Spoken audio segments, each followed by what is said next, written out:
নমস্কার। পাঁচমিশালির আজকের পর্বে সকলকে স্বাগত। আজকের বিষয় এবারের ভোট রাজনীতিতে বাংলায় আবার প্রাসঙ্গিক কংগ্রেস। সেই বিষয়ে আমরা কথা বলবো প্রদেশ কংগ্রেসের মুখপাত্র অমিতাভ সিনহার সঙ্গে। অমিতাভদা, আপনাকে স্বাগত পাঁচমিশালিতে। প্রথম দফার নির্বাচন হয়ে গেল ১৫২টা আসনে। এই নির্বাচনের পর কংগ্রেস কি উজ্জীবিত?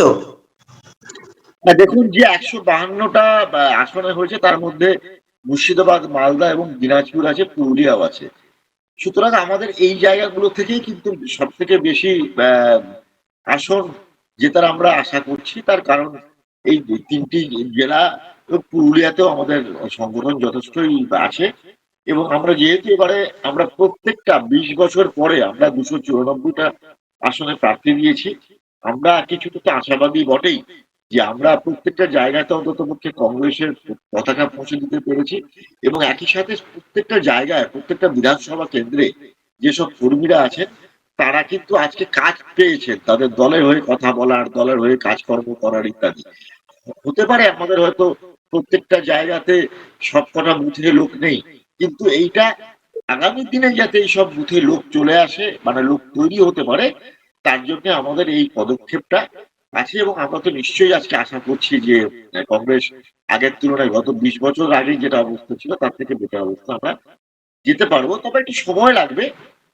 সময়, যেহেতু এটা বাইনারি পলিটিক্স চলে গেছে পশ্চিমবাংলায়, সেখান থেকে ভেঙে বার করে কংগ্রেসকে প্রাসঙ্গিক করে তুলতে তো সময় একটু লাগবেই। আপনি আপনি নিজেই বললেন যে প্রথম দফার যেসব জায়গায় ভোট হয়েছে সেখানেই কংগ্রেসের শক্তিটা তুলনামূলকভাবে বেশি। তাহলে দ্বিতীয় দফার ভোটে যেসব জায়গায় ভোট হবে সেখানে কি আপনারা ভালো ফলের আশা করছেন না? ভালো ফলের বলতে আমি বলছি তুলনামূলকভাবে আমি তুলনা করছি। প্রথম পর্বের ভোটে আমরা ভালো বেশি করব। দ্বিতীয় পর্বের ভোটেও আমরা দেখুন, রাজনীতি যখন করছি, লড়তে যখন নেমেছি, তখন তো আমরা সবসময় ভালো ফলের জন্যই লড়তে, জেতার জন্য সবাই লড়ে। এখন এটা তো অত্যন্ত সত্যি কথা যে মানে এই কথা যদি বলি যে আমরা ২৯৪টা সিটেই জিততে চাই, জিতবো, এই কথাটা বলার কোনো মানে হয় না। কারণ আমাদের সেই শক্তি এই মুহূর্তে নেই। আমরা যাতে আগামী দিনে সেই শক্তি অর্জন করতে পারি, যে শক্তি একসময় জাতীয় কংগ্রেসের ছিল, অন্ততপক্ষে আহ, এই দশকের মানে গত মিলেনিয়ামের ২০০০ সাল অব্দি আমাদের যে শক্তিটা ছিল, সেই শক্তিটা যাতে আমরা অর্জন করতে পারি তারই চেষ্টা, একটা দীর্ঘমেয়াদী চেষ্টা আমাদের প্রদেশ কংগ্রেস থেকে নেওয়া হয়েছে এবং অল ইন্ডিয়া কংগ্রেস কমিটিও সেখানে শিলমোহর দিয়েছে। যে কারণে আমরা আশাবাদী। আমরা কখনোই বলছি না যে আমরা ২৯৪টা সিটেই দারুণভাবে রেজাল্ট করবো। প্রথম পর্বের নির্বাচনে বেশি ভালো করব।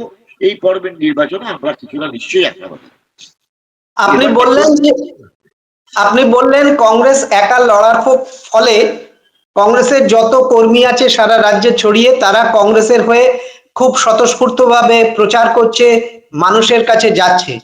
তো এই যে সাংগঠনিক ক্ষমতা, এই একক লড়ার ফলে কংগ্রেসের কি কিছুটা বাড়লো?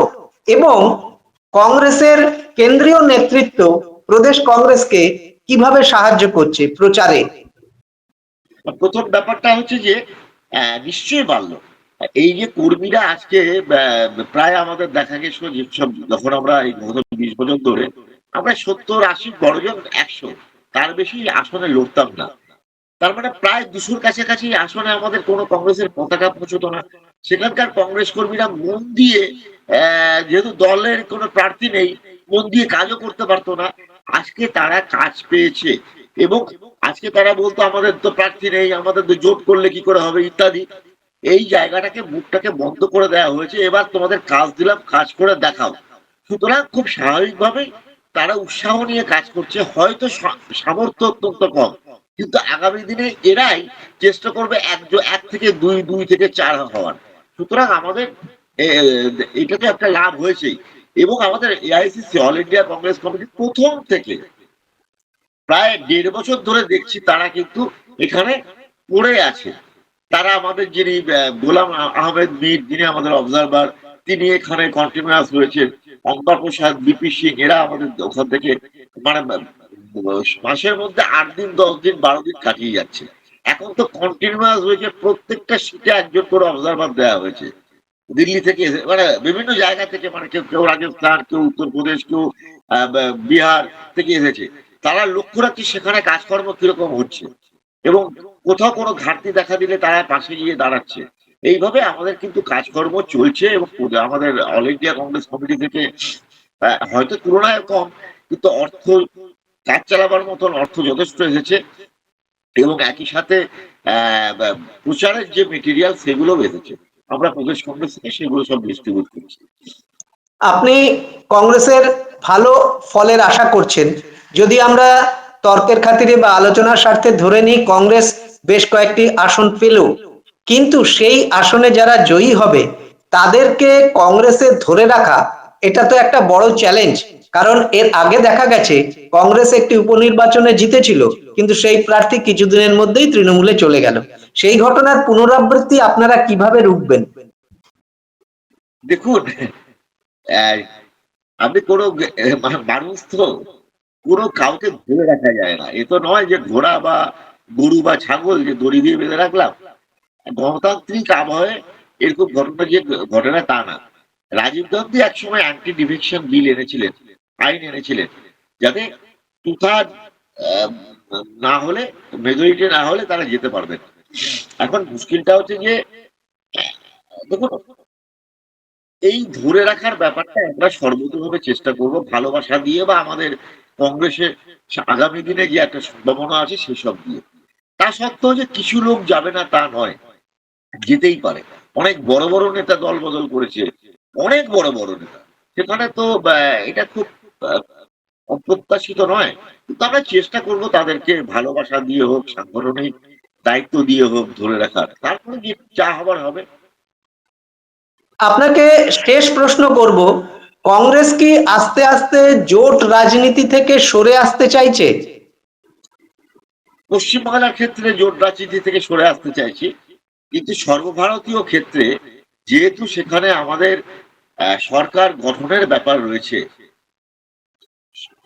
সেখানে কিন্তু আমাদের জোট রাজনীতি থেকে সরবে বলে মনে হয় না, সরা উচিত হবে না।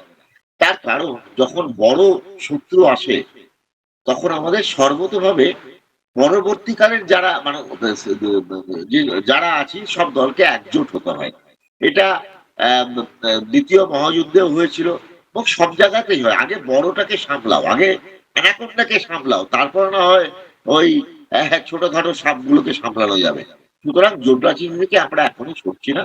সর্বভারতীয় ক্ষেত্রে আমরা বিজেপিকে পরাস্ত করার জন্য, যেহেতু আমরা মনে করি বিজেপি ভারতবর্ষের পক্ষে অত্যন্ত বড় বিপদ, সাধারণ গরিব মানুষ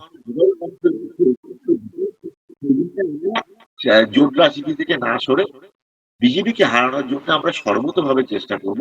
পরবর্তীকালে আমরা আমরা তো দুবার একাধিকবার আমরা জোট রাজনীতিতে ইউপিএ গভর্নমেন্ট সারি, ইউপিএ 1, ইউপিএ 2, তার আগেও নরসিংহ রাও চালিয়েছেন। সুতরাং জোট রাজনীতিতে সবাইকে নিয়ে চলার, শরীরদের নিয়ে চলার অভিজ্ঞতা আমাদের আছে। তারপরে আমাদের ভবিষ্যতেই রইল। আপনাকে এক লাইনে একটা প্রশ্নের উত্তর জানতে চাইবো। আপনি বললেন বিজেপি সবচেয়ে বড় বিপদ, এ রাজ্যেও কি আপনারা তাই মনে করেন? আর দেখুন, এই রাজ্যে বিজেপি বিপদ তো বটেই, কিন্তু এখানে তৃণমূল আইন শৃঙ্খলা থেকে আরম্ভ করে দুর্নীতির চূড়ান্ত হিংসের উপরে বসে আছে। তাকে আটকাবার জন্য আমাদের দুটো দলের বিরুদ্ধেই রয়েছে। আপনাকে অনেক ধন্যবাদ। আজকে আলোচনা এখানে শেষ করছি, অন্যদিন অন্য বিষয়ে কথা হবে। নমস্কার।